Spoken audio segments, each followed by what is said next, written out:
Welcome to Amateur Radio's Reflector Magazine by the East Coast Reflector. Volume 23 of the Reflector Magazine, December 2025. Articles featured in this volume: Dick's Corner, The Antenna Farm Flashback, Grounds, Solar Activity and HF Propagation, 3D Printed HF Antenna, Celebrity Callsign Priscilla Presley, World Radio History Radio Questions Answered. You'll also find information on nets, user-submitted pictures, comics, Ask an Elmer Zoom meetings, how to connect to ECR, ECR Town Hall, puzzles, ECR events, silent keys, and more. Table of Contents. Connecting to ECR is simple and there is no membership or club to join. Everyone is welcome. There are no fees or permissions. Just connect. If you have audio or connection issues, we're here to help. Simply free. The way that air was meant to be. Santa will be on the East Coast Reflector. Kids and adults are welcome, third party too. Send letters to ECRHoHoHo@gmail.com. Dick's Corner by WB2JPQ. In this article, the East Coast Reflector wraps up 2025 with farewells, new team members, and holiday fun. Scott, W2BLT, retires from a morning brew. Bill, N2BH, and Sal, W2SAL, step into leadership roles. Santa returns for multiple holiday nets, and volunteers are invited to help keep ECR running smoothly. Scott, W2BLT, retires. Bill, N2BH, new net manager. Sal, W2SAL, joins as YouthNet co-chair. Holiday Nets with Santa, December 19th, December 20th, December 24th, December 31st. Volunteers needed, developers, loggers, helpers. A farewell cup of coffee for W2BLT. As we wrap up another year on the East Coast Reflector, it's time to wish Scott, W2BLT, a very happy retirement from a morning brew. At the end of December, Scott will hang up the headset after years of helping the brew run smoothly. Scott has been with the Morning Brew since June 2022 and also spent plenty of time behind the mic on the Tuesday Night TechNet. He's been the go-to person for brew scheduling, making sure every slot was covered and every morning kicked off without a hitch. And yes, we're all hoping retirement means he might fire up an ECR culinary net someday. The man can cook. From the whole ECR team, thank you, Scott, for everything you've done. You've been a huge part of what makes the brew feel like home. We'll miss your steady voice, quick humor, and calm presence that helped keep the brew running even on hectic mornings. Welcome to our new net manager. We're excited to announce that Bill, N2BH, will be stepping into a new role as net manager. Bill has been a steady presence on the ECR for a long time, always ready to jump in, help out, and keep things running smoothly whenever we've needed him. His reliability and calm approach have earned him a lot of respect, and we're confident he'll bring that same steady hand to overseeing the nets. This new role is well-deserved, and we're grateful to have someone with his experience and dedication taking it on. Congratulations, Bill, and thank you for stepping up. We're happy to welcome Sal, W2SAL, to the team as the new co-chair of the YouthNet. Sal has been a long-time friend of the East Coast Reflector and helped out many times. He cares deeply about getting young people involved in the hobby and keeping things fun, welcoming, and hands-on. We're glad to have him step into this role and bring his experience and enthusiasm to Friday nights. Join us every Friday at 8 p.m. to catch Sal on the YouthNet and give him a warm welcome. Holiday lineup. Thursday, 12/19, YouthNet. Santa will stop by at the start of the net to chat with each of the kids. Friday, December 20th, Letters to Santa Night, 8 p.m. Santa will read and respond to the letters sent in. To have Santa read your message on the air, email your letter to ECRHoHoHo@gmail.com. Tuesday, December 24th, Christmas Eve LiveNet, 8 p.m. Santa will be live. December 31st, New Year's Eve, 8 p.m. Many familiar voices as net controllers throughout the night. New Year's Eve will be a full night of nets with multiple net controllers, starting with our YouthNet controllers and rolling right into the new year. Stop in any time, say hello, and share your highlights of 2025 or your hopes for 2026. See rules below. By entering this giveaway, you agree that eligibility requires checking into the net, have a valid public email and mailing address on QRZ.com, and respond within 3 days. Prizes ship only to the contiguous 48 states. See the rules on the last page here. ECR volunteers needed. The ECR continues to grow, and we could use more hands to help keep things moving. Thank you to N1WEB and N6QDY for stepping into new roles. You're already doing great work. We're especially looking for front-end and back-end developers. A few hours a week or month helps more than you'd think. Loggers.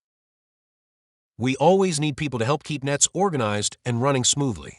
If you want to get involved in any way, big job, small job, or somewhere in between, just let us know. Look on pages 14 and 15 for a full list of needed help. Text 716-427-4142. Santa is coming back to the ECR. The East Coast Reflector is excited to welcome Santa Claus back on the airwaves for another holiday season. Once again, Santa will be taking time out of his busy schedule to talk with hams, kids, families, and friends across the system. Whether you want to chat with him live or send him a special message, there are plenty of chances to join in the fun. Live with Santa, Christmas Eve at 8 p.m. On December 24th at 8 p.m., Santa will be on the ECR Live, ready to talk with anyone who wants to wish him a Merry Christmas, ask a question, or just share a moment of holiday cheer. Kids and adults are all welcome, and third-party traffic is encouraged. It's a perfect chance to create a little radio magic on Christmas Eve. Have Santa read your letter. On the air, December 20th at 8 p.m. If you'd like Santa to read your letter over the air, he'll be doing a special on-air reading on December 20th at 8 p.m. Have the kids write Santa a letter, and he'll read it and respond live. Adults can join in too. Send Santa a message for a loved one, ask him to pass along a holiday greeting, or even have him thank someone who's made a difference this year. Santa loves spreading kindness, and this is a great way to share it across the system. Special Youth Net appearance, December 19th. Santa will also be popping into the Youth Net on December 19th to say hello and check in with our younger operators. Be sure to tune in. He loves hearing from the next generation of hams. Whether you join Santa Live, send in a letter, or just listen in, we're looking forward to another season of holiday joy on the East Coast Reflector. Spread the word and get those letters ready. Send your letters to ECRHoHoHo@gmail.com. The ECR's last net of the year. Join us on New Year's Eve starting at 7:30. We're also giving away a Nano VNA. Volunteers wanted. Offering to help is always appreciated, though it may not always lead to an immediate role. Sometimes it just takes time to find the right fit. Our projects are collaborative, and even small changes can impact many parts of the system. That's why we work together as a team to make sure everything runs smoothly. If you have a skill that you'd like to offer that isn't listed, we'd love to hear from you. Behind the scenes, there's a lot happening with our ECR website too. Joe KO4FRR is looking for both front-end and back-end developers to join the effort for a few hours a week as we plan some exciting upgrades. If you've got a knack for coding, design, or just an interest in helping improve the ECR growth, this is your chance to make a lasting contribution. It's a great way to combine your tech skills with your love of ham radio, and Joe would certainly appreciate a few extra hands on deck. Our top needs are for developers and net controllers. We're also looking for people for YouTube, the magazine, Zoom, and social media. If you're interested, text to 716-427-4142. The Ask an Elmer Be an Elmer Zoom meeting is a great place for new and seasoned hams. Join us in Zoom at 8 p.m. on the first and third Thursday of each month. Come in and ask for help and get respectful answers from a family-friendly environment. If you don't have any questions, you're welcome to come and watch. The TechNet. Now, shifting gears a bit, we're taking a fresh look at our Tuesday night TechNet. This net has always been about sharing knowledge, exploring new ideas, and helping one another solve problems. But we'd love to hear from you. What topics or formats would make the net even more engaging? Do you have a suggestion for a regular segment, a guest operator, or maybe a theme night? Your ideas help us shape these nets into something everyone enjoys. Just drop me an email wb2jpq@aol.com. We'd love to hear from you. Reflector Magazine is available on YouTube. Watch along on the pages and listen to the voiceover as it reads to you. It's great for blind, visually impaired, people who'd prefer to listen to the audio, or people who need something to listen to while they mow the lawn. If you know of someone who would benefit, pass it along. Viewer submitted pictures.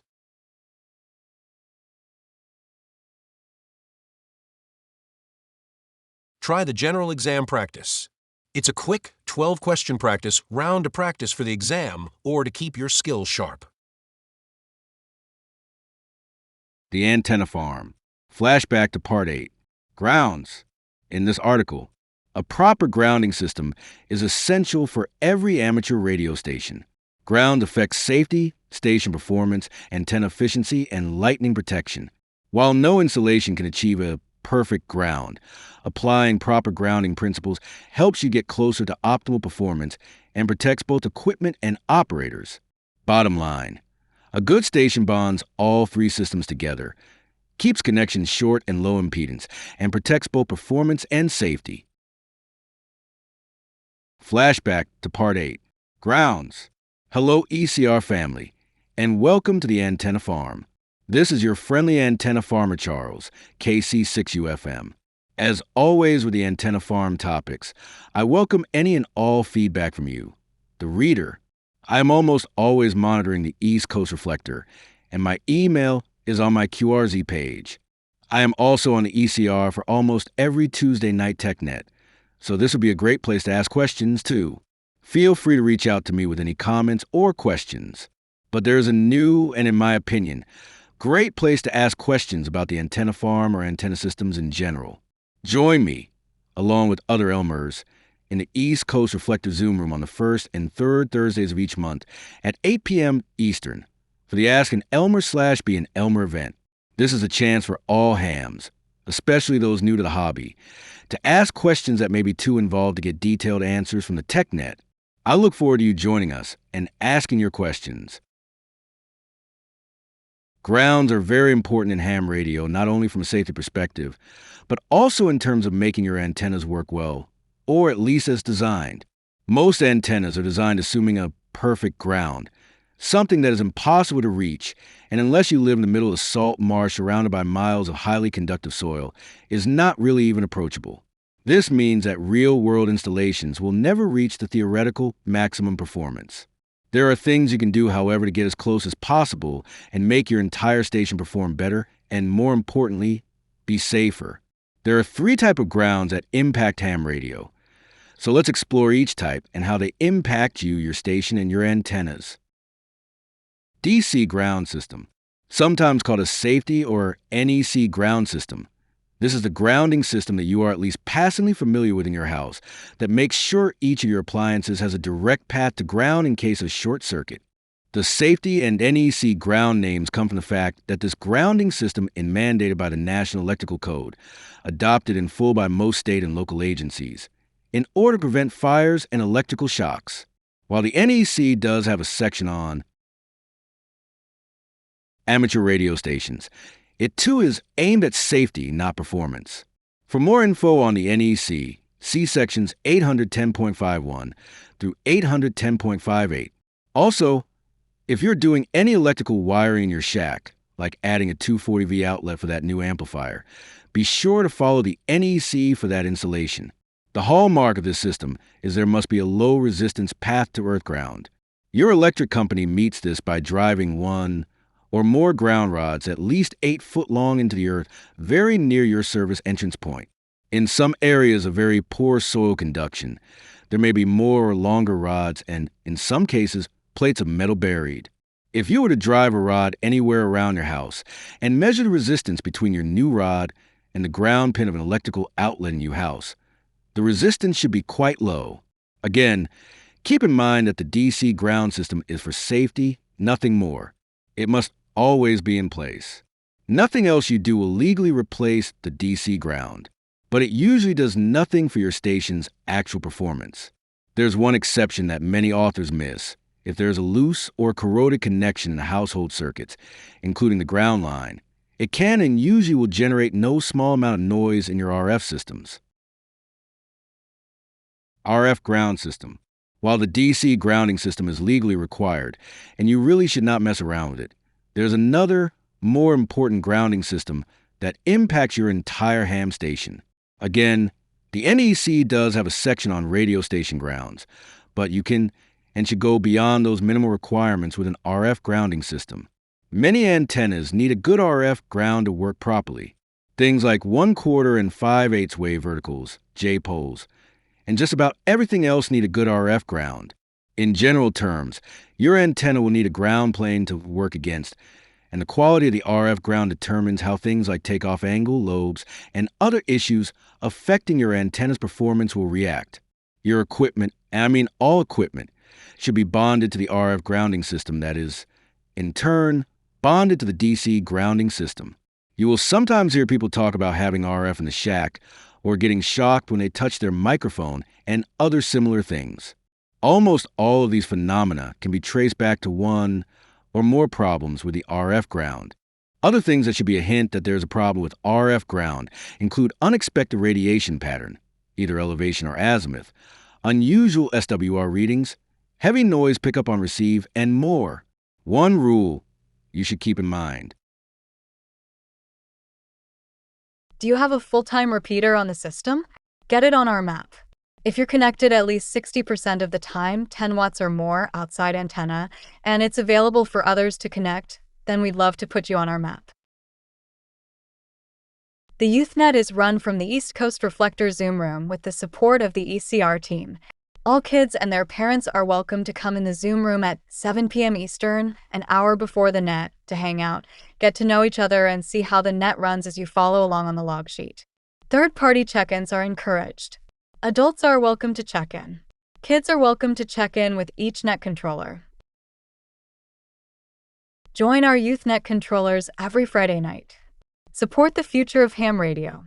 Friday nights at 8 p.m. Eastern Time. Join the ECR Virtual Town Hall. Stop by our Zoom room, hear announcements, and learn about new events, offer suggestions, or find ways to help. We didn't get this big by thinking of ourselves. We did it by thinking of you. Stop in and help us get to know you. It's the second Thursday of each month in the ECR Zoom room. That's 8 p.m. Eastern at bit.ly/ECR daily. The ECR has nets for everyone, including HF nets. User-submitted pictures. Comics. Santa says, "It's my turn, bird." Solar Activity and HF Propagation by Paul and A5N.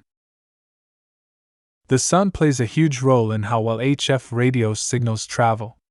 Changes on the sun can either boost long-distance contacts or make the bands noisy and unreliable.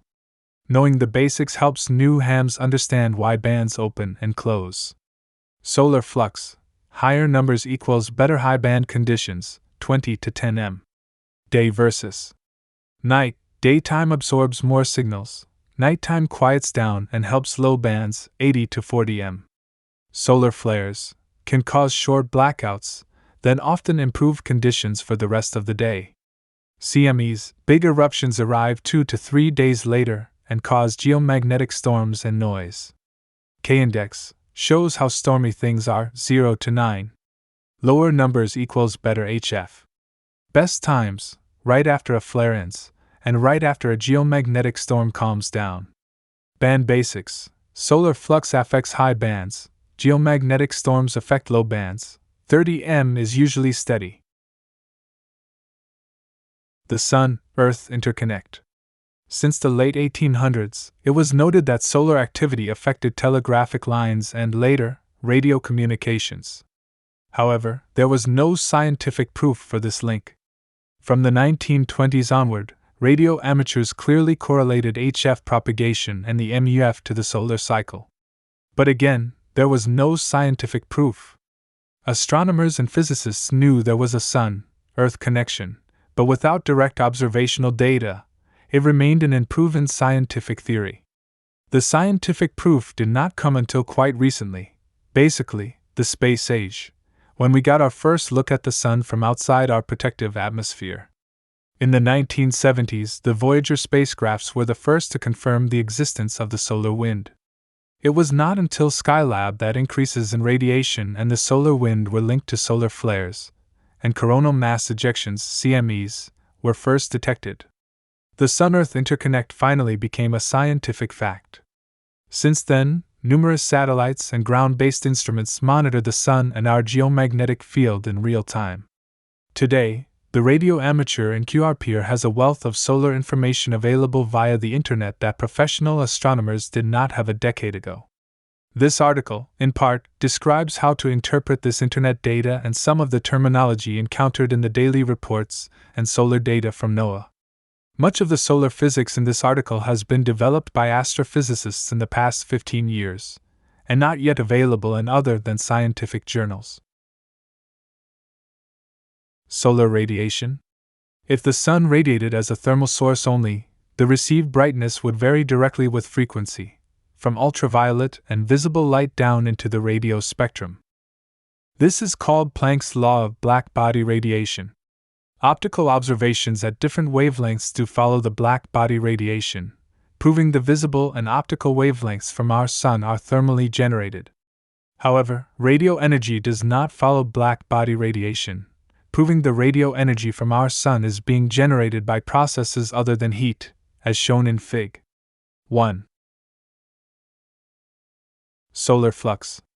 Deep in the core of the sun is a massive thermonuclear reactor generating very short wavelength energy, gamma and X-rays.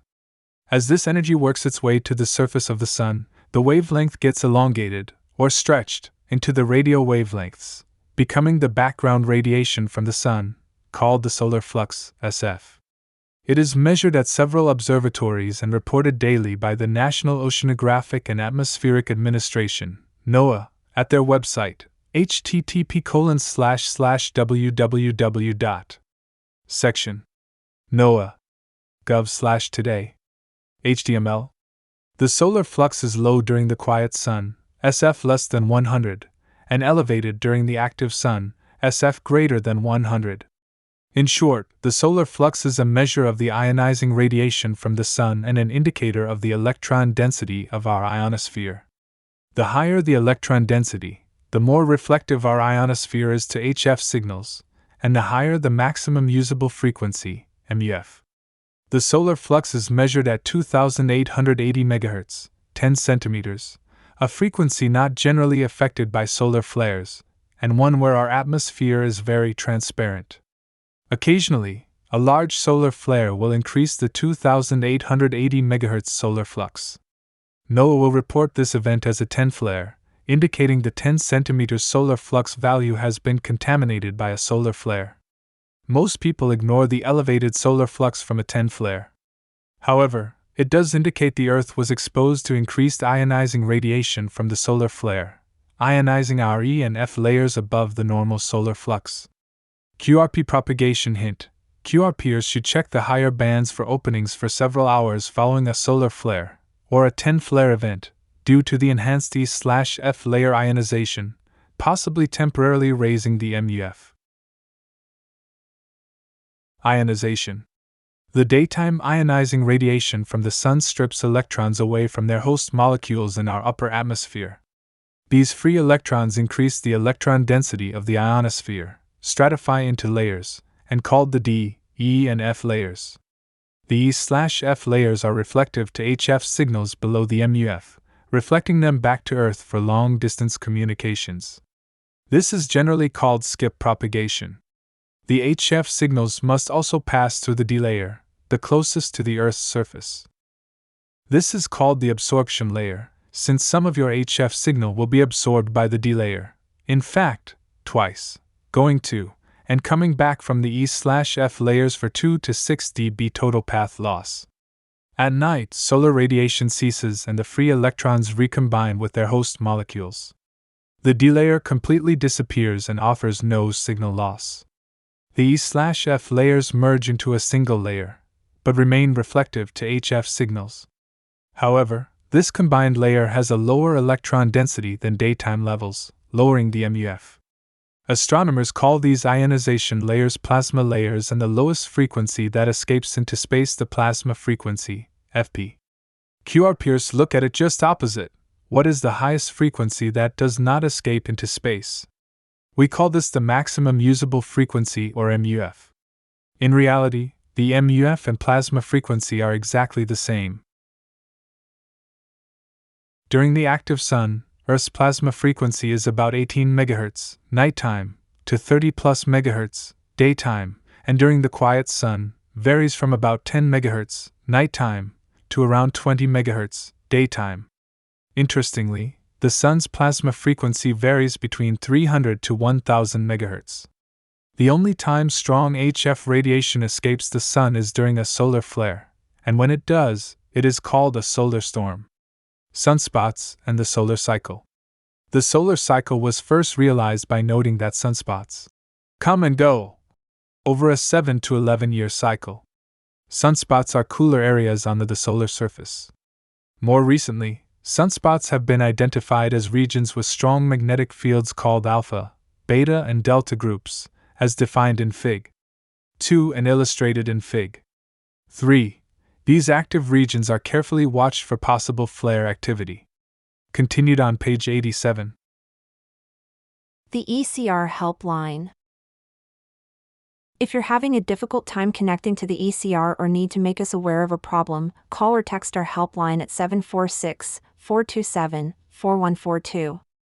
We'll help you the best we can. This is not for bad audio or rude hams.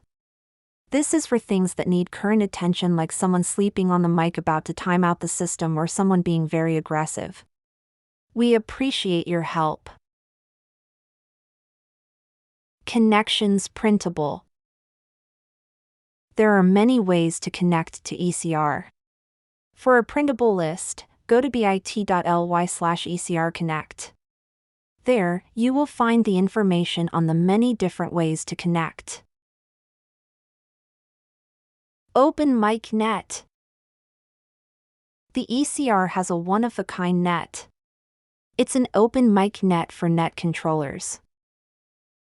Every Wednesday night at 8 p.m. we have multiple guest net controllers.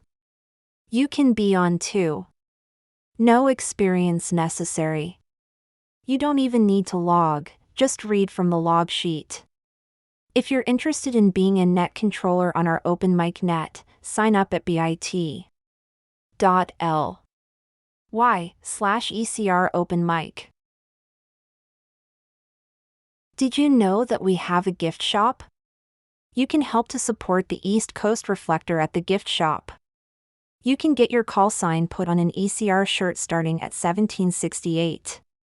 Coffee mug from $12.60. Or a polo from $22.49. Operator oddities. After getting my 710 and working FT8, every time during the transmit mode I was hearing a beep sound. Since I normally have the TV on, I easily tuned it out. Early morning one day 2 or 3 a.m., the beeping sound was driving me crazy. The culprit was my PS4, since I wasn't using it much I gave it away. No more problems since then. Tie. User submitted pictures from Christmas past.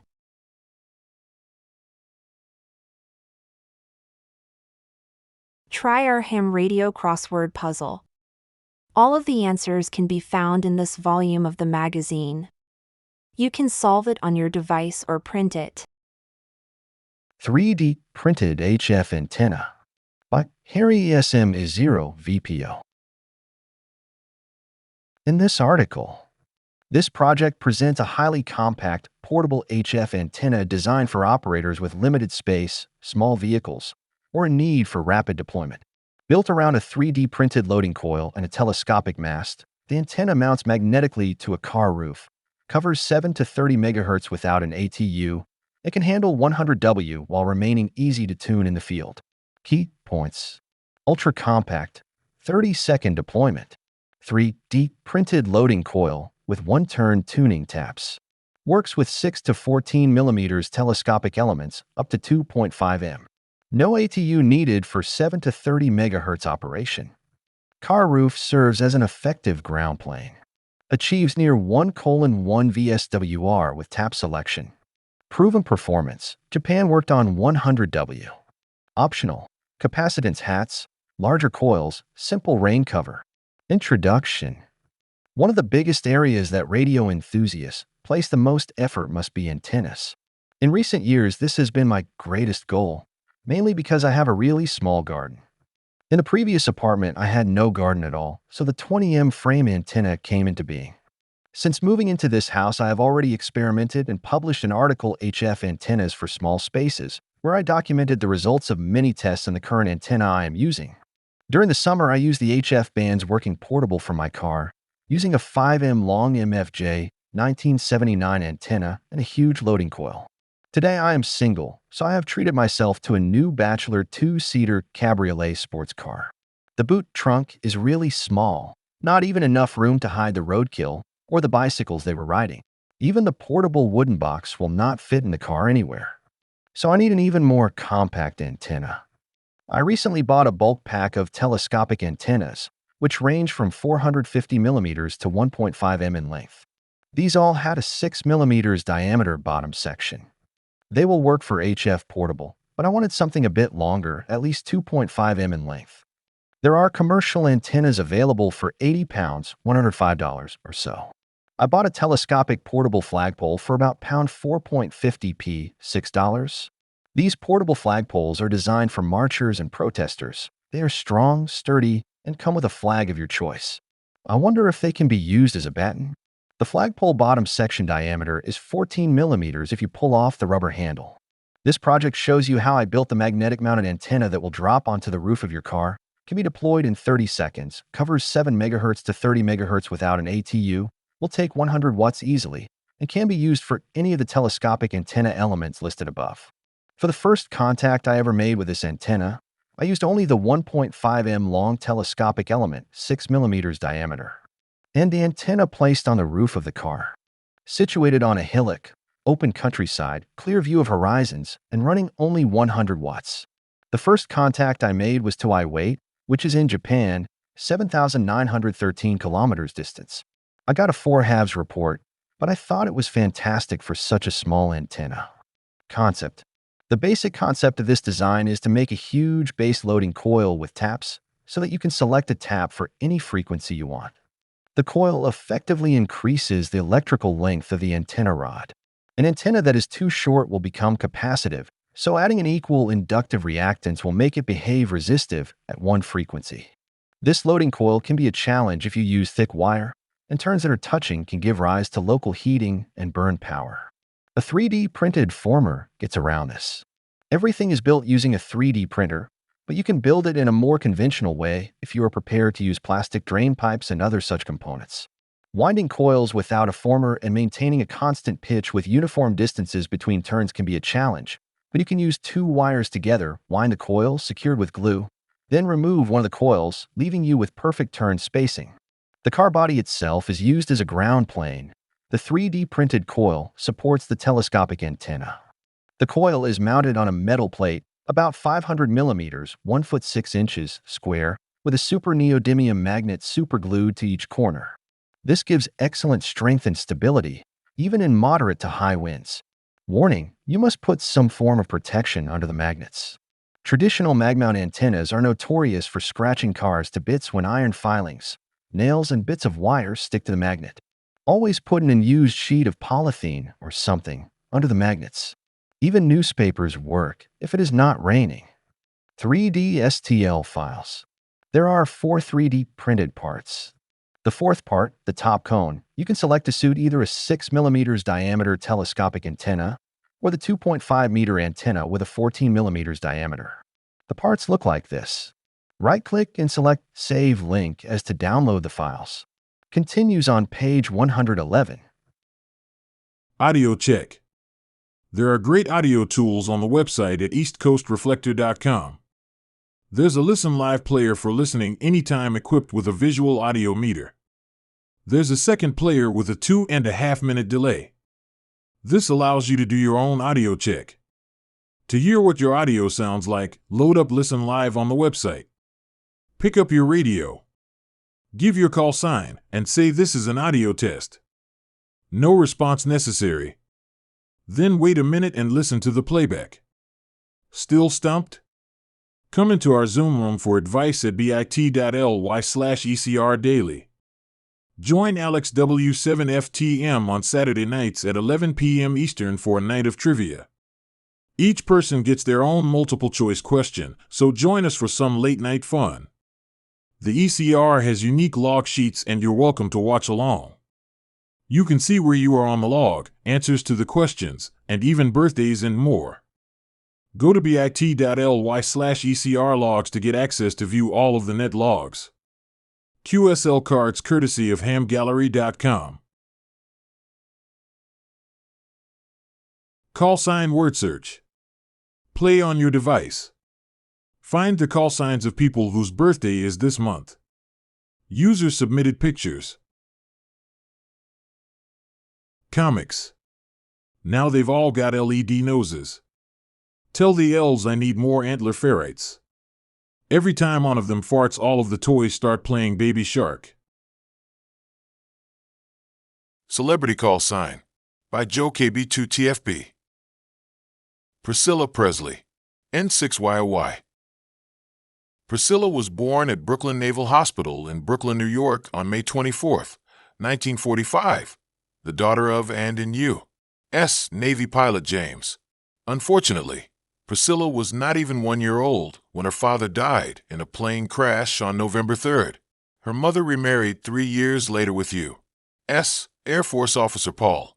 Priscilla had half-siblings Donald, Michelle, Jeffrey, plus twins Thomas and Timothy. Being in an Air Force family meant she moved every few years, including Connecticut, New Mexico, Maine, and Texas, but eventually moving to Wiesbaden, West Germany. It was here on September 13, 1959, at the age of 14, where she met her future husband, who was also there for some time in the military. On May 1, 1967, they got married at the Aladdin Hotel in Las Vegas in an 8-minute ceremony. Following the reception, these newlyweds boarded a private jet and enjoyed a short honeymoon in Palm Springs. Well, what can be said? 9 months later, there was the birth of Lisa Marie. This celebrity call sign is New York 6YOS, and with that last name drop, you could probably guess is Priscilla Presley, wife of Elvis. Previous articles by KB2TFB. We've done it again. The ECR has just gotten a little bit bigger. There's a new DMR bridge to the ECR. Hook up at talk group 3215714. First time you connect, you will need to key up once to activate your connection. The ECR has nets for everyone, including HF nets. QSL cards courtesy of hamgallery.com. Previously submitted user pictures of Christmas past. Text or email to get your spot in the log. Our nets can be so busy that people have a difficult time getting in. We want to help everyone get on the air, so we came up with a unique way to get more people on the air. Text your call sign to 716-317-9050. Standard messaging rates apply. You can also email your call sign to text@ecr.radio. This will get you onto the log. This is not for ins and outs. It's to help get people on the air and through the pileups. Social media. The ECR is building up its social media presence. Join our Facebook group so you can enjoy our ham radio content and stay up to date on ECR information, and so you can update us on your ham shack and ask questions. Just like on the air, we don't tolerate trolls. You're free to ask questions troll-free. We keep it an enjoyable place. Even our jigsaw puzzles are ham-related. Choose what size puzzle you want and play on your device. Radio questions answered by A.P. Peck. The Experimenter's Library Number 3. 3D reprint, February 1924. For entertainment purposes only. Use common sense. This is from 1924 and outdated. The original article is very long. Parts of the article will be split up into 6 pieces over the next issues. The full original article can be found at worldradiohistory.com in the Experimenter's Library number 3. Part 1, Volume 23, What is Radio? Part 2, Volume 24, How does this apparatus work? Part 3, Volume 25, How does this apparatus work? Continued. Part 4, Volume 25, Why are an aerial and ground used? Part 5, Volume 27, The How and Why of Vacuum Tubes question. Part 6, Volume 28, The Different Types of Amplifiers explain question. A list of links to past issues can be found at the end of the magazine. Part 1 of 6. What is radio? Question number 1. What does the term radio mean? Answer. The term radio is used to designate the transmission and reception of voice, sounds, or signals between 2 points at a distance from each other, yet with no connection between them other than the earth below and the ether around them. Question number 2. Is there any difference between radio and wireless? Answer. There is no difference between them. Question number 3. How does speech travel through space? Answer. This is a very popular misconception. Speech does not travel through space in radio work. At the transmitting station, a current is generated, and on this, another current, which varies in accordance to the voice vibrations, is impressed. The resulting current goes to the antenna or aerial and there sets up waves in the ether. The accepted theory at the present day of the propagation of wireless waves is that they are transmitted through the ether. One of the leading scientists has attempted to change this theory, but as yet no authentic information has been issued which would indicate that the waves were transmitted through any other medium.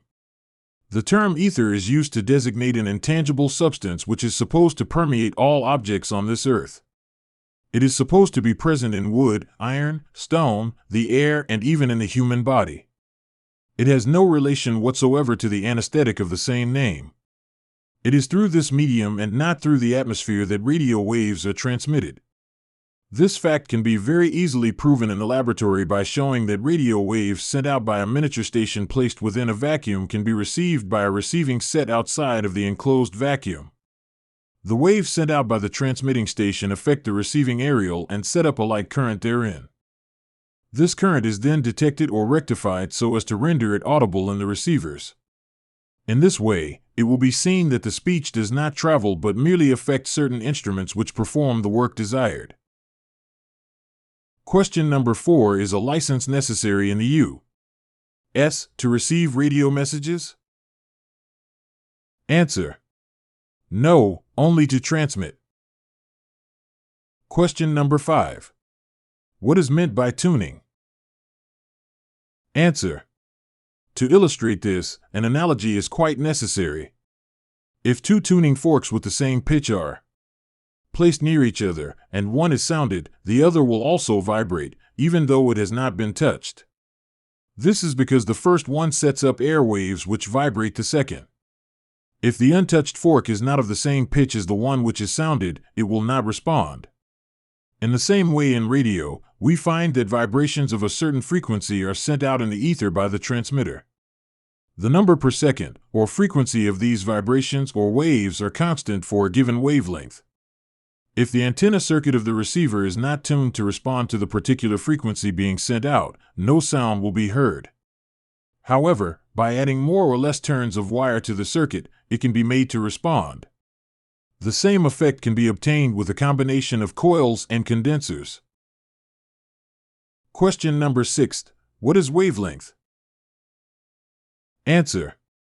From the answer to the preceding question, we understand that vibrations are sent out by the transmitter. These might be similar to the waves in the ocean. There is, however, always a certain distance between their peaks. This distance is measured in meters and the wavelength is so expressed. There is a movement on foot to do away with this method of distinction and rate the wave of the transmitter in the number of vibrations or cycles per second. However, nothing definite has as yet been decided along these lines. Question number 7. What is a meter? Answer. A meter is a definite measurement of length slightly longer than a yard. To be exact, it is 39.37 inches. Question number 8. What is static? Answer. At all times, there is a certain amount of electricity present in the air. This is known as static electricity. During hot weather it is usually most noticeable due to the presence of lightning storms. This electricity affects a radio receiving set in much the same way as signals. Its presence is made noticeable by crashing sounds and other noises in the phones. Question number 9. Can static be eliminated? Answer. There is no way of eliminating static, but it may be reduced by the use of a loop aerial and radio frequency amplification as explained later in this book. Question number 10. What is meant by fading and what causes it? Answer. When signals or music come in quite loud and then get weaker, only to return to the original intensity, the action is known as fading or swinging of signals. The exact cause of this phenomenon is not known. It is assumed, however, that it is caused by variable weather conditions at points between the transmitter and receiver. The article continues in volume 24 with: How does this apparatus work? What is a panel? What is a tap? What is a switch point? What is a switch arm? What is a tuning coil, and how is it used? What is an inductance coil? What is a condenser? What is meant by the term coupling?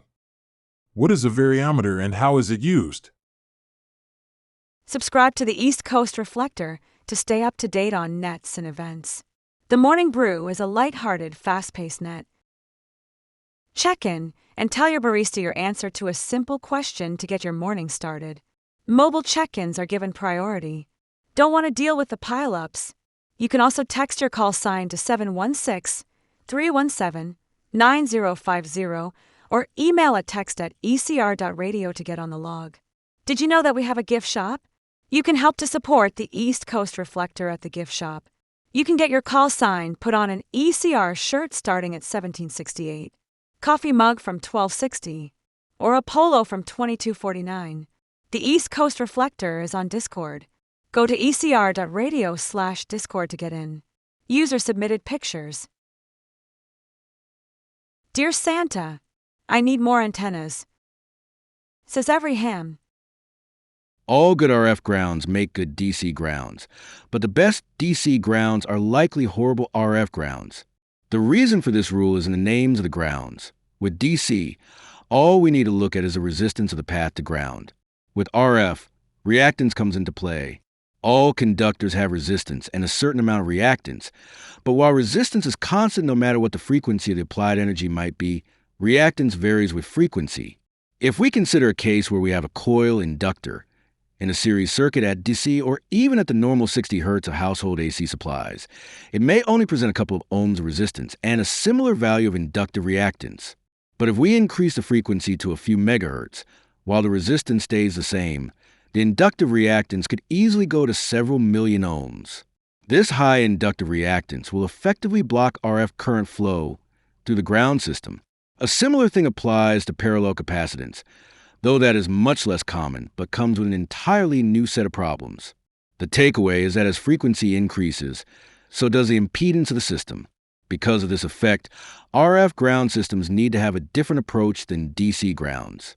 A few of these changes are: in a DC system, wire large enough to carry the fault current will do the job, subject to NEC rules for minimum conductor sizes, of course.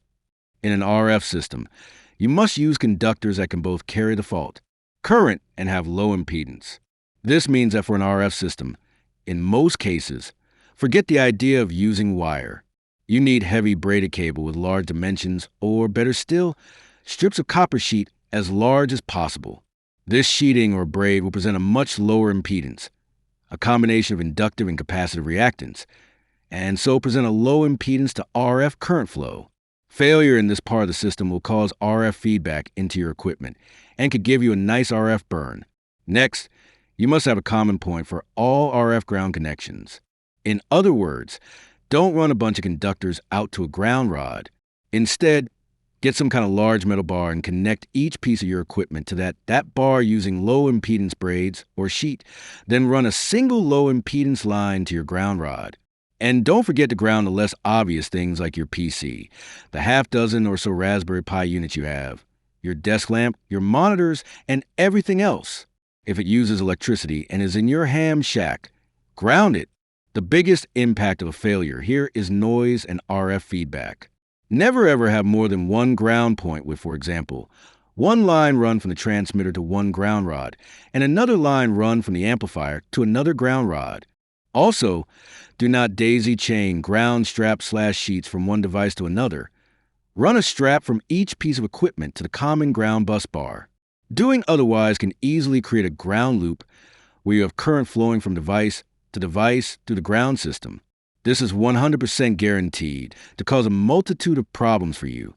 Lastly, your ground rod will likely be more than one rod. Here in Southern California, the ground is quite sandy, and sand is a poor conductor. I have a total of 16 ground rods, each 8 foot long, and driven into ground at 10 intervals in a 4x4 rod grid. The top of each rod is about a foot below grade. The rods are all connected together with 2-inch wide by 1/4 inch thick copper braid in a mesh configuration. More braid connects back into the shack to the 4-inch by 1/2 copper bar that all my equipment connects to using copper sheet or braid. Yes, it wasn't cheap and it took some work to install, but I have a good, solid RF ground. In addition to giving you a good RF ground system, we need to think about lightning. First of all, if your antenna takes a direct lightning strike, there is no protection you can afford. Many hams will say something like, well, broadcast radio stations take direct hits all the time and they survive. True, to a point, but how much did that protection cost? For a typical ham, if the protection costs more than about $20,000 or so, it would be cheaper to replace the gear, and it will cost more than $20,000. A lot more. A local AM broadcast station I worked with in Missouri had a $250,000 protection system. Their main transmitter got cooked on average every 18 months. The good news, is that most lightning damage to ham radio comes from nearby strikes as opposed to direct hits, and they are fairly easy to protect against. Good lightning arresters, a serious misnomer, are not all that expensive and they work.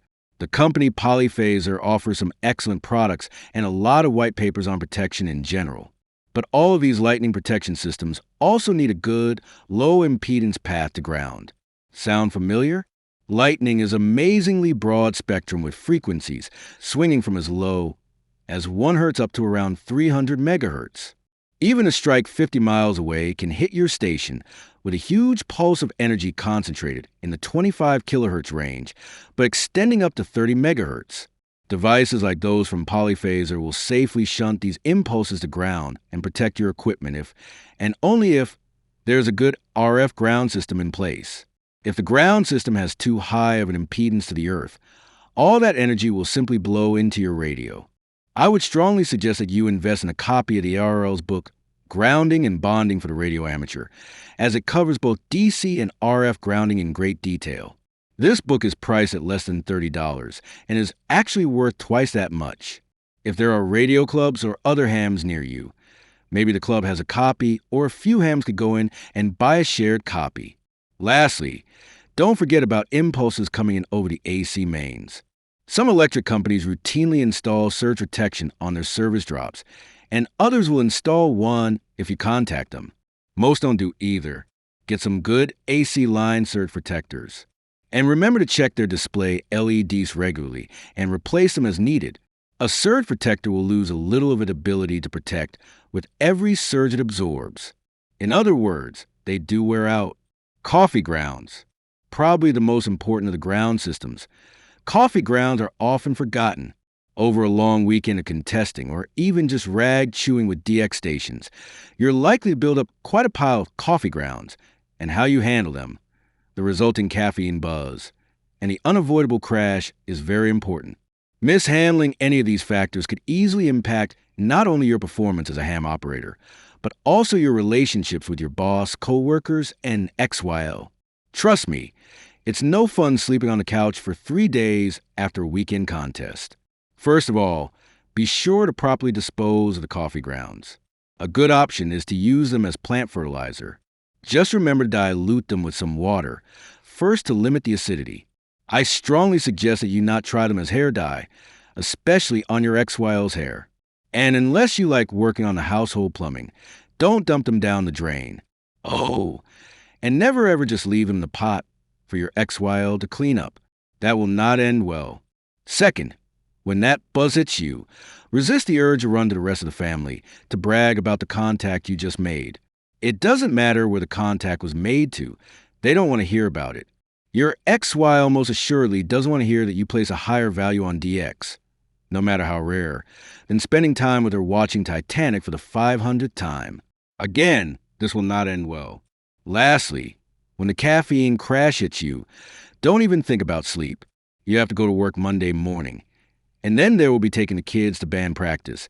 And finally, there will be taking the XYL out to dinner. And that's just Monday. It gets worse as the week wears on.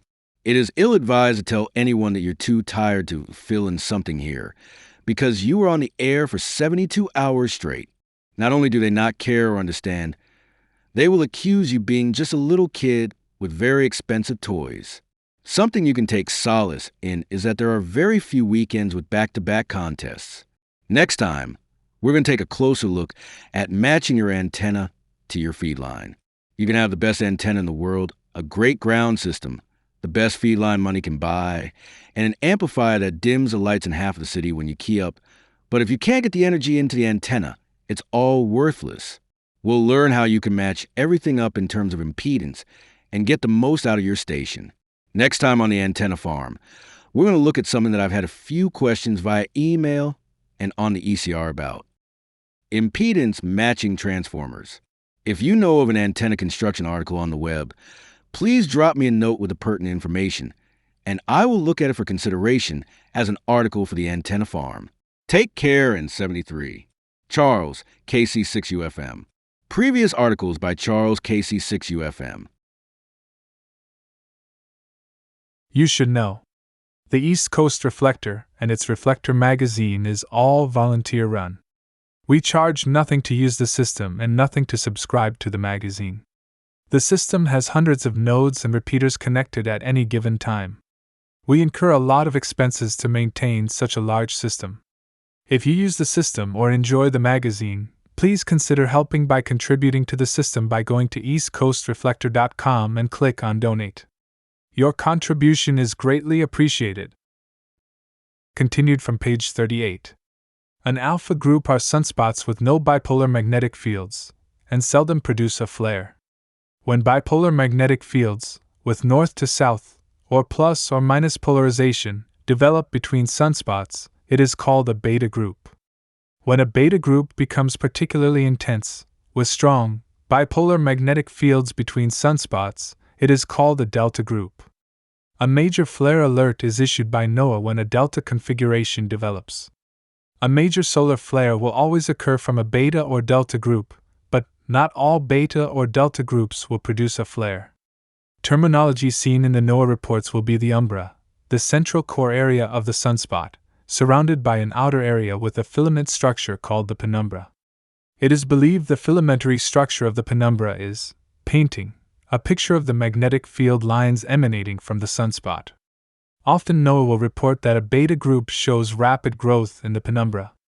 This means the magnetic field lines of the sunspot disturbance are rapidly growing, likely into a delta group, becoming a high candidate for a major flare. The physics of a solar flare. Until recently, the physics behind a solar flare was not well known. They are extremely energetic events on the sun that can produce emissions across the entire spectrum, in the optical wavelengths, gamma and X-rays, down to the HF frequencies. In many ways, a solar flare is very similar to a nuclear detonation. Imagine for a moment you are about to witness the detonation of an atomic bomb, say the Trinity test in New Mexico on July 16, 1945. Sitting in the main bunker, see figures 4 and 5, you are surrounded by radio equipment to see what effect, if any, will occur to the HF and VHF frequencies. At 5:29 a.m., the world's first atomic bomb is detonated. You see a tremendous flash of light. The gamma and X-ray detectors are immediately triggered, and you hear deafening blasts of noise coming from your receivers. Light, ionizing radiation, and radio waves are the first forms of energy to arrive at the bunker, instantly. They are traveling at relativistic speeds, the scientific terminology for the speed of light. For the first few seconds, you see a huge, brilliant bubble of plasma and burning gases. Everything inside this bubble is vaporized from the extreme temperatures, figure 6, T0 plus 0.05 seconds. After several seconds, the production of gamma and X-rays begins to subside. After about 10 seconds, the rising gas cloud begins to make the familiar mushroom shape, figure 6, T0 plus 15 seconds. These are the hot burning gases. Electrons, protons, and debris rising at about the speed of sound or at sonic speeds. Along the ground, you can see a wall of debris being blown away from the explosion by the shock wave. Several seconds after the detonation, you hear the thunderous boom of the air shock arriving. Several minutes later, the shock wave hits the bunker. This is a blast of hot wind traveling over 100 miles per hour, carrying with it dirt, rocks, and other debris carried along the way. A solar flare is not much different. While the exact mechanism triggering a flare is not precisely known, it is believed that the strong magnetic field lines emanating from the sunspots become so strong, hot burning gases from the sun are suddenly sucked out of the interior and carried along the magnetic field lines of the disturbance in a violent explosion.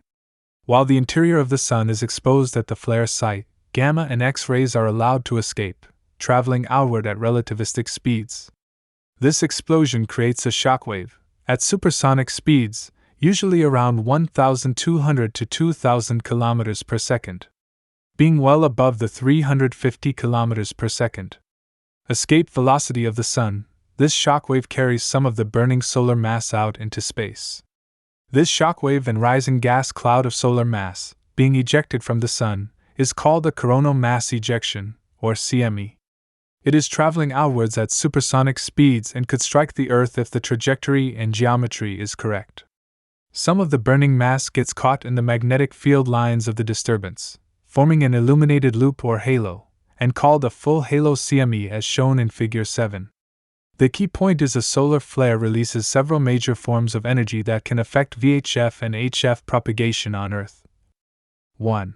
Ionizing radiation, electrons, and protons at relativistic speeds, arrives at Earth immediately and for the duration of the flare event. 2. A supersonic shockwave riding along with the solar wind. 3. Dense particles behind the shockwave, number 2 and number 3 arrive at Earth 2 to 3 days after the flare event. Optical emissions. The emissions from a solar flare in the optical, visible, wavelengths are illustrated in Figure 8. For a typical short-duration flare and the less common long-duration flare. An actual brightness plot of a flare, measured by photon counts from satellite instrumentation, is also shown. This is the optical evidence of the flare, which is actually very difficult to detect due to the normally bright surface of the sun. For this reason, flares are now determined by the X-ray radiation detected on board the GEOs, LOSCO and SOHO satellites, not optically. The optical properties of a flare are not particularly important to the ham or QRPer, other than indicating that other things are about to come. X-ray and gamma radiation from a solar flare. Figure 8 also shows the X-rays released from a solar flare. The hard X-rays, those greater than 30 keV, is the ionizing radiation striking the Earth's atmosphere. The hard X-rays last only a minute or two, while the soft X-rays can persist from tens of minutes to over an hour, all the while showering the Earth with ionizing radiation. X-rays from very large flares can also penetrate our atmosphere, all the way to the ground, a GLE, or ground-level event. This will highly ionize the delayer as well, causing an HF radio blackout for several tens of minutes following a major flare. This is fairly rare, occurring only a few times each solar cycle. Please take the time to check out reflector etiquette. Being on a reflector is much different than being on HF. Reflector quality is the same as a phone, so there's rarely a need to use phonetics. There are other tips available to read. You can read them in the magazine, in our welcome letter, or at eastcoastreflector.com. On the website you can access the magazine, submit net questions, view the logs, and even watch the monitor to see who's talking. QRP propagation hint: if you're in a QSO when a major flare causes an HF blackout, it seldom lasts more than an hour. If you're working a contest, this hint could be useful. Take a break, but don't QRT. These X-rays do provide extra ionization to the E and F layers for improved reflectivity and a higher MUF.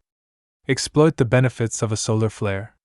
QRP propagation hint: good DX contacts are possible immediately following a solar flare until sundown due to the improved reflectivity, better signal-to-noise ratio for QRP signals, and the higher MUF opening the higher bands, especially during the solar minimum years. Radio emissions from a solar flare. The microwave radiation from a solar flare, Figure 9, is similar to the ionizing radiation. It can produce powerful radio energies for several minutes following a flare, sometimes disrupting satellite and VHF communications. Radio telescopes use 2 to 10 GHz S, C and X band to make maps of the fine structures of the solar flare. 1. For gigahertz, the spectral line of hydrogen, L band, is also mapped to show the intensities of local hydrogen and H2 during a flare. This reveals the amount of ionization and recombination near the sun's surface. This is interesting from a science viewpoint, but not necessarily for ham radio. For the radio amateur and QRPer, the real interest lies in what happens to the HF bands. Radio emissions from a flare can cause noise bursts, buzzing sounds, sudden QSB, continuum noise, and occasionally, a temporary HF blackout. After about 30 minutes following the flare, HF noise levels and propagation return to normal. QRP propagation hint: the most important thing to remember about a solar flare is this: the HF effects are generally only for the duration of the flare event, 20 to 60 minutes, and seldom affect frequencies less than 10 MHz. The most damaging effects of a solar flare is actually the arrival of the shockwave 2 to 3 days later, triggering a geomagnetic storm. This is discussed beginning on the next page, Geomagnetic Storms. The following details of a solar storm are offered for completeness only. This is relatively new solar physics theories, and presented for those so interested, as the information is currently available only in professional astrophysical journals, and certainly not in amateur publications. Radio emissions due to the electrons. The first radio emissions to arrive on Earth following a flare is the bursty Type 3 storm occurring for the first 5 to 6 minutes following a flare. These are relativistic electrons released by the flare traveling through the Sun's magnetic field, Figure 10. The radio emissions begin around 300 MHz and drift downward in frequency at about 20 MHz per second. They sound like ignition noise from a fast-running engine, or sometimes a buzz as they sweep past your frequency. Seldom will these bursts be heard below 10 MHz. Some of these electrons migrate and travel along the open field lines in a spiraling motion, still about the speed of light, producing continuum noise, wideband, from 10 to 300 MHz. Radio emissions due to the shockwave. As the shockwave travels through the Sun's magnetic field lines, electric currents and bursty radio emissions are generated by the dynamo effect, called a Type 2 storm. The Sun's plasma frequency becomes lower at greater distances.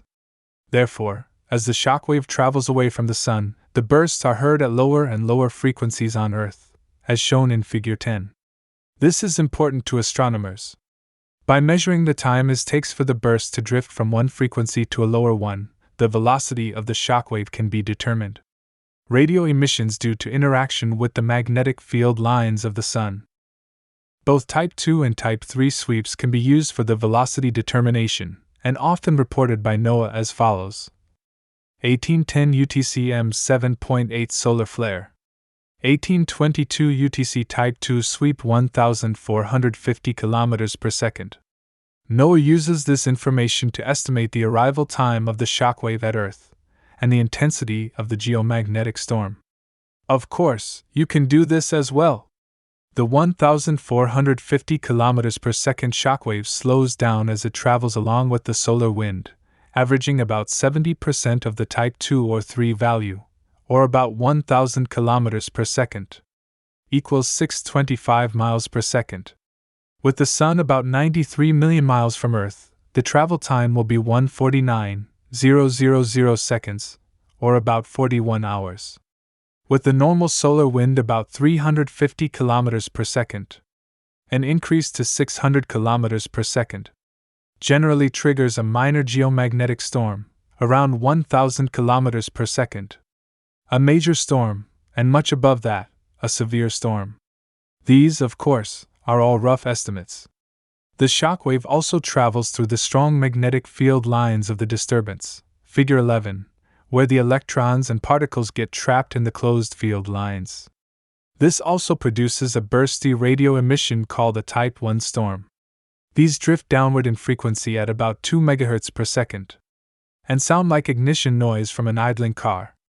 A Type 1 storm can extend to around 10 MHz and persist for 20 to 30 minutes following a major flare. Radio emissions due to the gas cloud. Behind the shockwave is a gas cloud of particles from the flare, generating wideband noise called a Type 4 continuum storm. The noise begins around 1 GHz. The higher the gas cloud rises, the lower in frequency will the noise escape the Sun. That solar plasma frequency thing again. These particles rise until the pressure of the gas cloud equals the pressure of the solar atmosphere. At this point, about 15 to 30 minutes following the flare, the particles become stationary and generate noise down to 10 to 20 MHz, depending upon the height of equilibrium. The Type 4 storm can persist for hours following the flare and is an overall elevation of noise on HF. The exact mechanism of this noise emission from the gas cloud is not well understood. Geomagnetic storms. The solar wind. Disturbances to the solar wind, from a solar flare or coronal hole, can cause serious disruptions to HF by triggering a geomagnetic storm. The solar wind is the constant outflow of gases, electrons, and particles from the Sun and travels along the ecliptic plane, as shown in Figure 12. It was long believed that the solar wind was fairly constant, at around 350 km per second. The escape velocity of the Sun. We now know that the solar wind is highly variable, ranging from the minimum 350 km per second to 2,000 km per second, or more following a major solar flare. From years of satellite data, we now know that the Sun's electric field is not flat, but instead looks more like the ballerina skirt model shown in Figure 13. When the Earth's orbit enters or exits the skirt, it is called a boundary crossing, often reported by NOAA. The sudden change in the solar wind's speed and direction of flow can trigger a geomagnetic storm.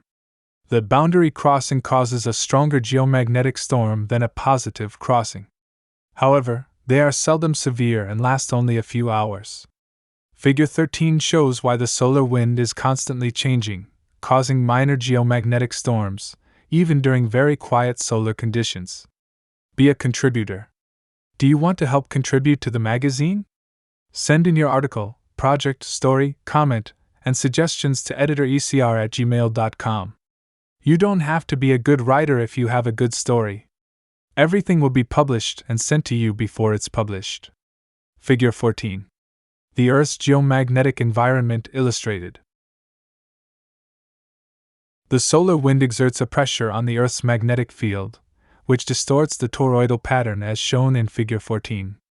If this pressure should suddenly change, such as with the arrival of a shockwave from a solar flare, our magnetic field suddenly changes shape in response, causing it to wiggle like a bowl of jello.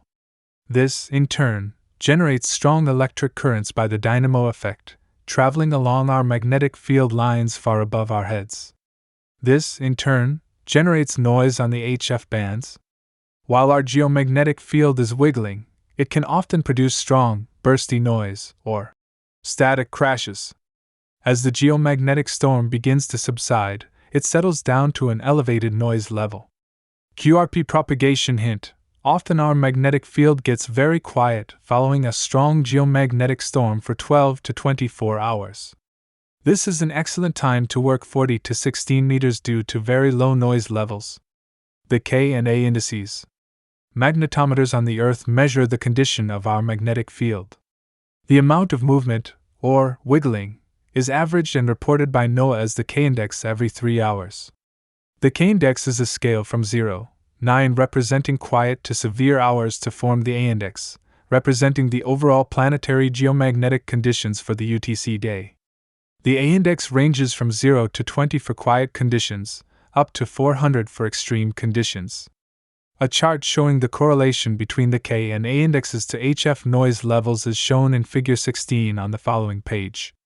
QRP propagation hint: use the current K index from WWV or the Internet to determine the current geomagnetic conditions. The A index is actually yesterday's geomagnetic condition and does not represent present conditions.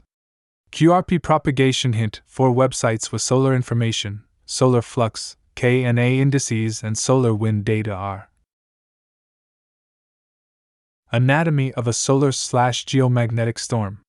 Putting everything together, a typical strong solar and geomagnetic storm is illustrated in Figure 15. The solar flare occurs at time 0, noted on Earth by 10 to 30 minutes of noise bursts, type 1, 2, 3 bursts, and elevated noise. Almost immediately, the ionizing radiation increases. The MUF, whether or not it increases the solar flux. 30 minutes or more after the flare, HF noise levels return to normal, quiet conditions. QRP propagation hint: this is an excellent window for QRPers, right after the flare. As soon as the solar storm ceases, HF noise levels become quiet with an elevated MUF, lasting until sundown. Nighttime conditions on 80 to 40 meters can be excellent. The daytime MUF the next day may be elevated as well.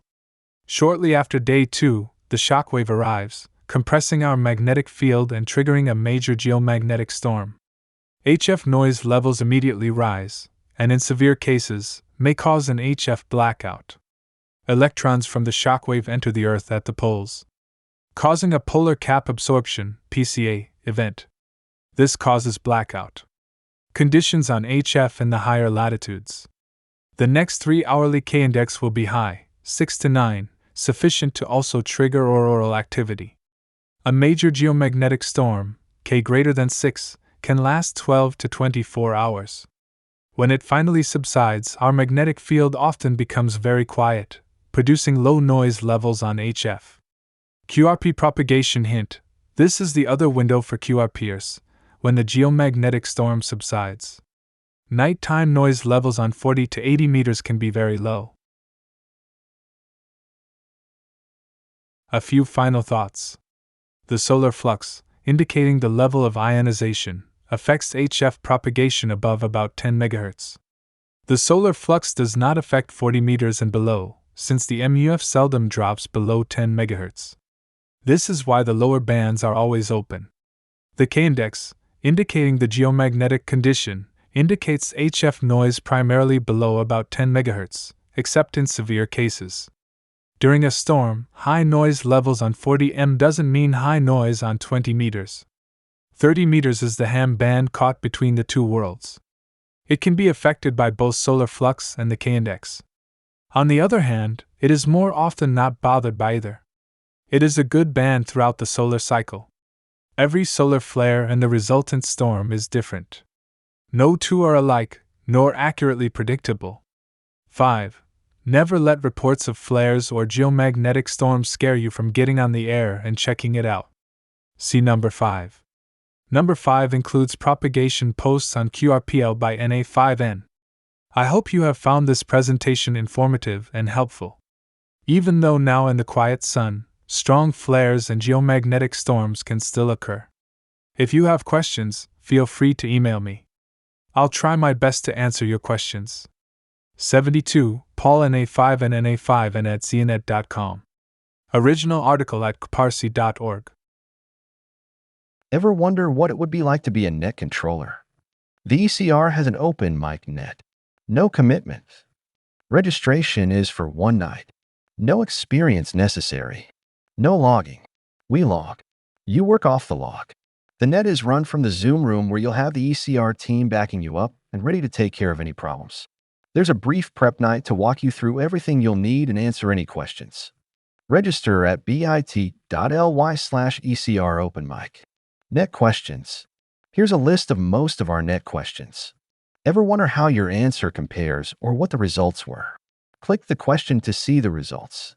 There's questions from the Morning Brew, and the Tech Net and the Trivia Net. Continued from page 51. 3D printed HF antenna. Items 4 and 5. Select the one you want.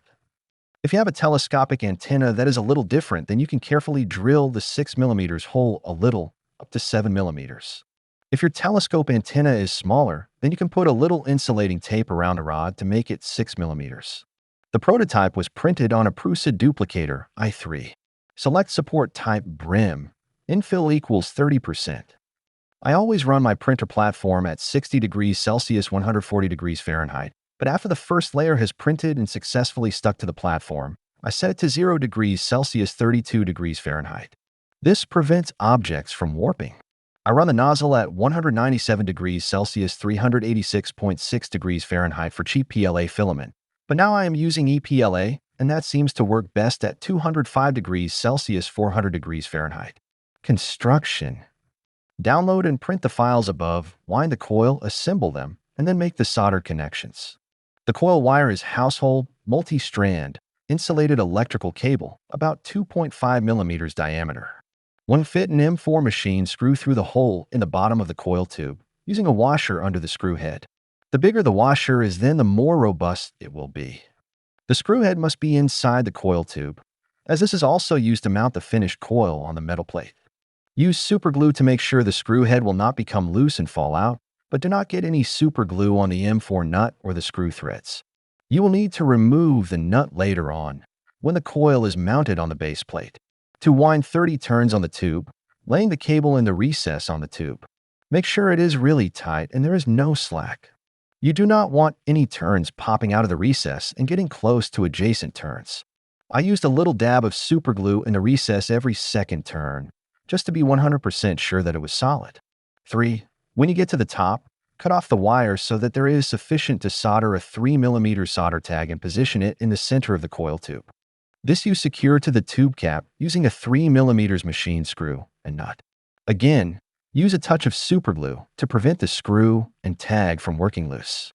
Fit the cap to the tube and use loads of superglue to keep it in position. I have added a lip to the cap to position it on top of the tube.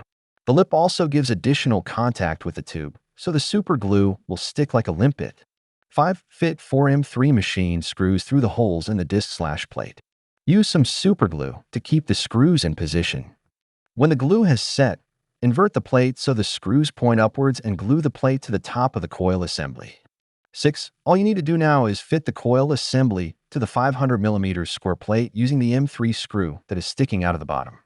You just need to move the M3 nut from the bottom of the coil and fit it back again when the screw is pushed through the 3mm hole in the base plate.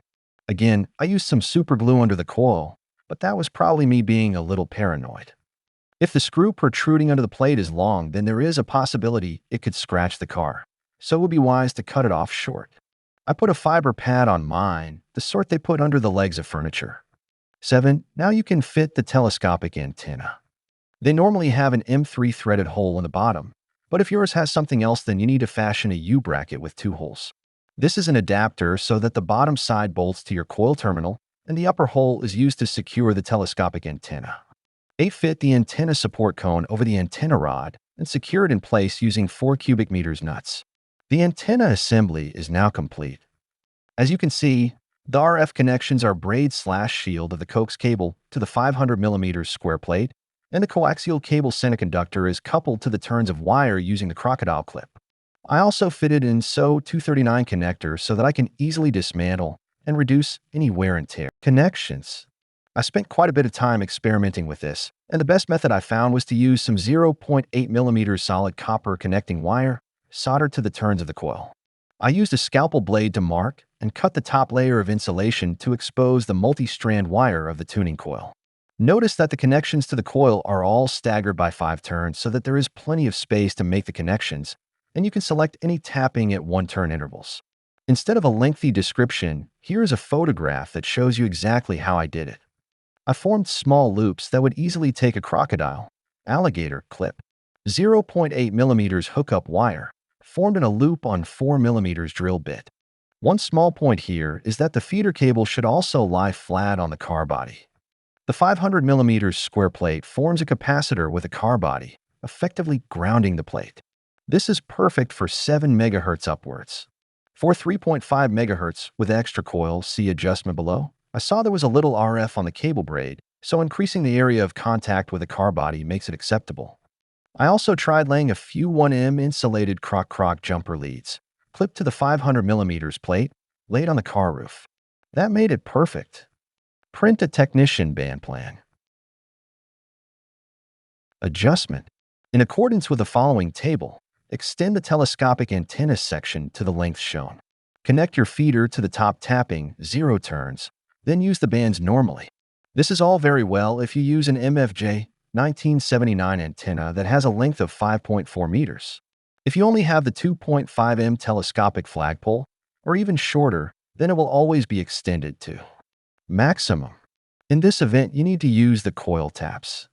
Assuming you are working on lower frequencies and the telescopic antenna is shorter than 1/4 wavelength, then you need to use taps on the coil. For this, you will need a VSWR meter. Do not use the radio's internal ATU, if it is equipped with one. We need to get the antenna correct so that it is matched before using any radio functions to make fine adjustments. I do not use any ATU at all. My VSWR is always better than 1.2 to 1 on any frequency I use. You can number the taps and make a note of the tappings you used for any given band and frequency. Turn off the radio squelch so that you hear background noise. Touch the crocodile clip to each turn in sequence and select the tapping with the highest noise. Set your radio to CW or FM and turn the power level down as low as it will go, but enough to give you a forward reading on the VSWR meter. Be sure the frequency is clear before keying up the transmitter. Key up the transmitter on the desired frequency and watch the VSWR meter reverse power. Now move the crocodile clip to the tap above, then the tap below, and observe the VSWR. This will tell you if the tapping you need is above or below the current tapping.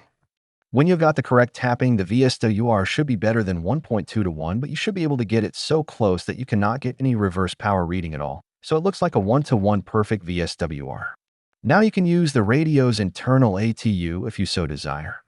Remember that an ATU deliberately generates an internal tuning error that cancels out the external errors. It is better not to have any error in the first place. If you are using a 5-meter-long telescopic flagpole, then the top tapping, 0 turns, should be perfect for 28 MHz. You will need typically 8 turns for 14 MHz, 14 turns for 10 MHz, and 20 turns for 7 MHz. These values can vary somewhat, depending on your construction differences. If you use a 1.2-meter telescopic antenna, then it may not be so good at 7 MHz. If you tune up at the center of the band, then you can get close to 1-to-1, but towards the band edges, the VSWR may rise to 1.2 to 1, which you can correct by adding or removing 1 or 2 turns. Suggestions. One little trick I found is that I can reuse the coils I wound for my garden HF antenna and get the antenna to operate down to 3.5 MHz or 2 to 7 MHz using the shorter telescopic antennas. With really large coils and short antenna elements, the efficiency falls, but it can still get you on lower frequency bands. Coils I used for the garden antenna experiments. The larger coils may be a bit overkill, but I will leave the experimentation to you. You can put a crocodile clip directly on one end of the coil and connect the feeder to the other end. You can also add a capacitance hat at the top of the telescopic antenna to make it electrically longer. This can simply be a crocodile clip attached to a bit of self-supporting wire mounted horizontally, maybe 20 centimeters long. There is no reason why you cannot add a number of hats, maybe 4 to form a star. These will also have the effect of increasing the efficiency a little. One thing I hate is rain. I have operated in pouring rain, but only after I made a little modification. I took a 1.5-liter Coca-Cola bottle, cut off the bottom, made a 14 millimeters diameter hole in the cap, then put this over the antenna so that it covered the coil. That worked very well, But if you have more than a little light drizzle, then a bit of insulating tape or silicone grease at the bottle top will do the trick. I used kids' modeling clay because I just happened to have it available after copying some keys. Don't ask. Conclusion. In this article, I have shown you a very small but very effective HF antenna for portable use. While you are working portable for a day or participating in a contest, then you'll want to have more metal in the air. But if you just want to work the HF bands in your lunch break, then this is the perfect antenna for you. Do not be deceived by the simplicity and small size of this antenna. As a vertical antenna, it has quite low angle radiation and it is omnidirectional. If the telescopic element is shorter than 1/4 wavelength, then you can expect a couple of dB of loss. But remember that 1S point is 6 dB, so if this antenna has an efficiency 3 dB worse than a full 1/4 wavelength, then this is only about 1/2 an S point at the receiving station. If you operate on a hill in the countryside, as I do, then the environment is wonderfully silent W. RT radio interference, but I have not tested a Tesla or any other electrically operated car. I hope that this project has given you some food for thought. You can always email me at harry.lythal@sm0vpo.com. You can even use oeieio@hotmail.com or hotmail@sm0vpo.com, as they are both valid email accounts for me, although I would prefer that you visit my message board if you have any questions about this or any other project. I always look forward to receiving feedback, whether it be positive or negative. Very best regards from Harry, SM0VPO. The original article can be found at sm0vpo.com. Previous articles by SM0VPO. Silent keys. Please keep these people in your prayers and their families, to give them the strength, encouragement, comfort, and peace of mind and heart they need. K4AVX John Viper, Kentucky. WB2RFK Kenneth, Archdale, North Carolina. W7AZC Sean, Yuma, Arizona. W3JP Luke, Mount Airy, Maryland. N9FMD David, Terre Haute, Indiana. LU8ANB Claudio, Argentina. B4GB Gregory, Orlando, Florida. G8VMS Scott, Kingsley, Michigan. Magazine Archives. Thank you for listening to the Reflector Magazine. If you'd like to subscribe, go to bit.ly/ECR subscribe and enter your email. Disclaimer. The content, opinions, and views expressed in this magazine are those of the authors and contributors and do not necessarily reflect the opinions or views of the publisher, editorial team, or affiliated organizations, or anyone else. All articles, images, and information provided are for informational and entertainment purposes only and should not be considered as professional advice. The publisher, ECR, and its volunteers assume no responsibility for errors or omissions in the content provided. Readers are encouraged to verify all information independently. The use of trademarks, logos, and brand names does not imply endorsement. Reproduction or redistribution of any content in this magazine, in whole or in part, without prior written consent from the publisher, is strictly prohibited. For inquiries or permissions, please contact Vicky, KE8VKY at KE8VKY@gmail.com. Giveaways. The prize has no cash value and is non-transferable. We cover standard shipping but are not responsible for lost, delayed, damaged, stolen packages, postal errors, or delivery issues. If excessive shipping costs, fees, or unforeseen expenses arise, we may decline delivery. We are not liable for delays, cancellations, technical issues, emergencies, or any circumstances beyond our control, and participants agree to hold the East Coast Reflector, its volunteers, and affiliates harmless from any loss or damage related to participation or prize acceptance. We reserve the right to modify or cancel the giveaway at any time. Prize will be randomly chosen on December 31st, 2025 or January 1st, 2026.